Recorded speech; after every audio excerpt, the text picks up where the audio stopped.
40 years ago, the sky didn't open. It remembered something. At 3:17 a.m. Tokyo time, every clock on Earth stopped. Not just digital, analog too. Pendulums froze mid-swing, second hands halted, heart monitors flattened into straight lines for exactly one breath. And then, the atmosphere tore. Not outward, inward, like something had pressed its fingers through fabric from the other side. The clouds folded into a spiral. Blackness formed at the center. Not darkness, absence. The stars behind it vanished. The sound came next. Not thunder, not explosion. A deep, grinding distortion that vibrated inside bone. The sky split, and something looked through.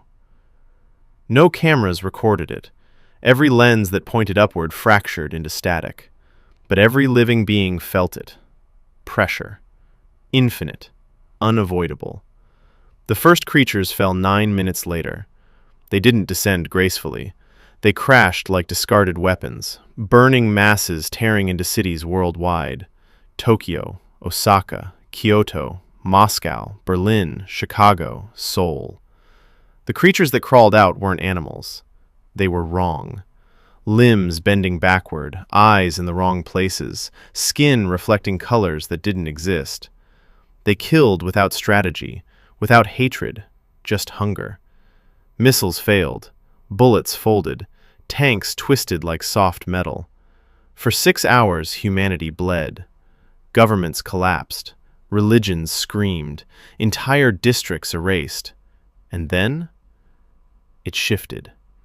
The pressure in the sky intensified, the spiral tightened, and the presence above the atmosphere focused.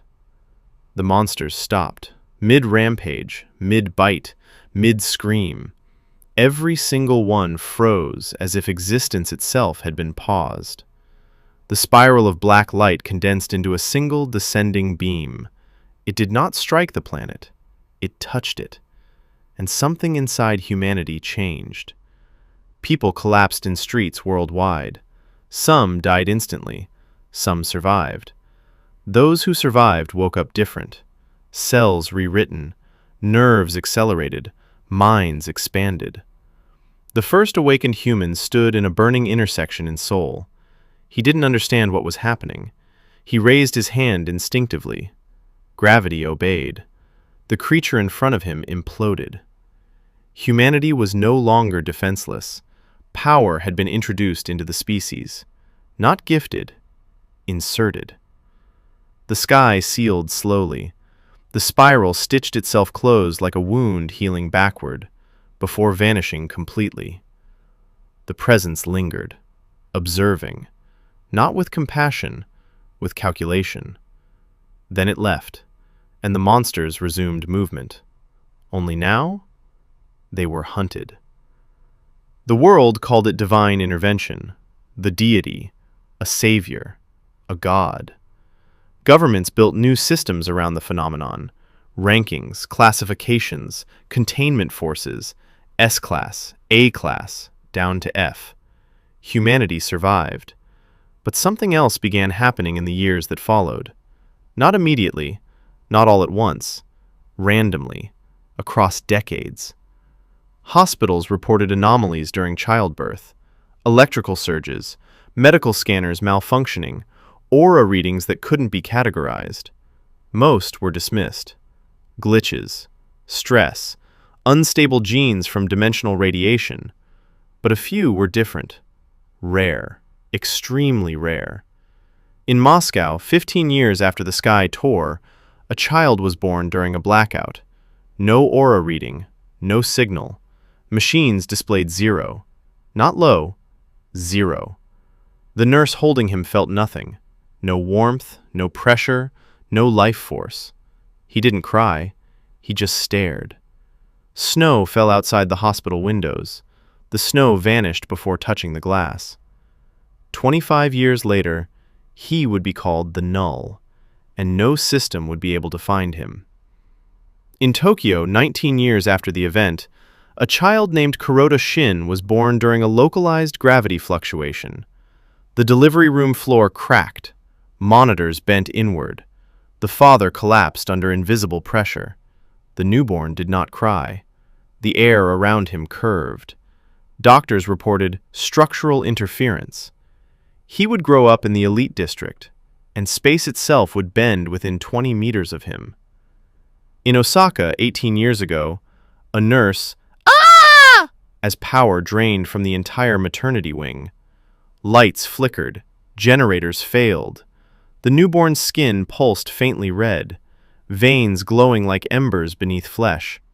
He cried once, and nearby monitors sparked. Energy was not lost. It was absorbed. Daigo Mori would grow up hungry, and hunger would grow with him.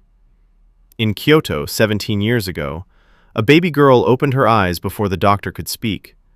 The air pressure shifted.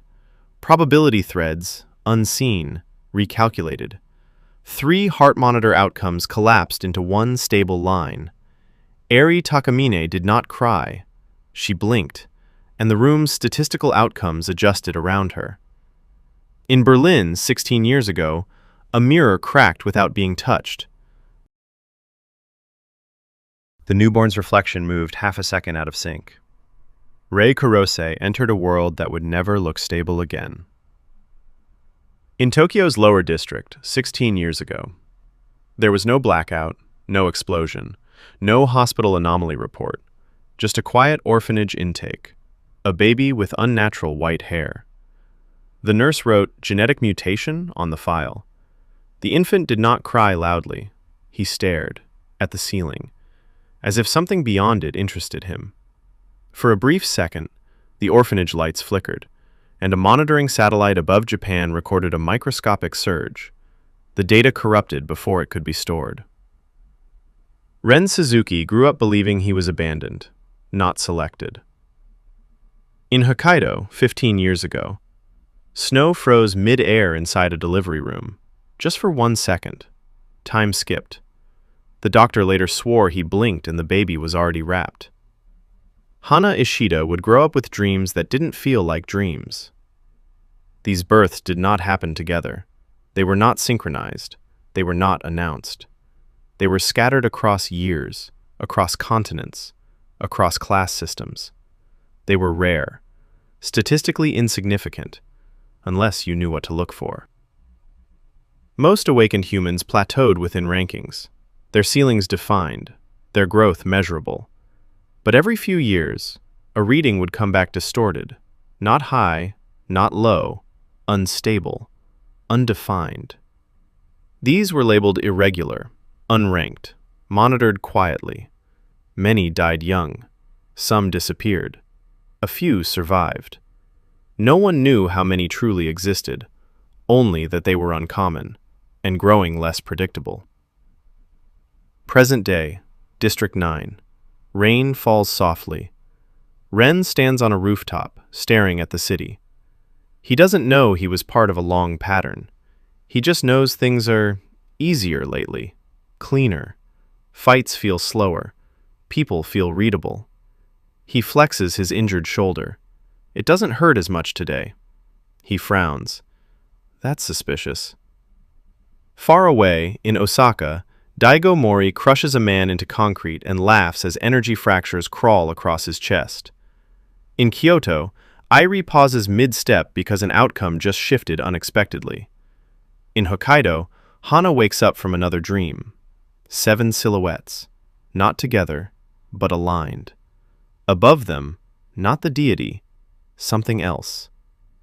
In Moscow, a tall figure in a hooded trench coat stands in falling snow. The snow vanishes before touching him. He does not notice. He has never noticed. He has always assumed the world is quiet. He does not know he makes it so. High above Earth, far beyond satellites, something recalibrates. The deity that once intervened did not return, but something is observing the data it left behind. Humanity was not saved. It was altered. The monsters were not random. They were variables. Power was not a gift. It was a test environment. And the irregularities, the rare ones, were not accidents. They were deviations from expected outcomes. Back in District 9, Ren leans back against the ledge. The wind shifts. For a split second, the air around him compresses inward. Invisible, unmeasured. His eyes flicker silver, gone before he notices. Across the city, a hidden monitoring facility receives a spike. Ren Suzuki unranked growth trajectory, non-linear deviation index, rising. A man in shadow watches the data scroll. He whispers one word: oddity. Back on the rooftop, Ren exhales slowly. Why do I feel like something's counting? The sky above him looks peaceful, but it remembers, and something beyond it is still watching, not for worship, for results.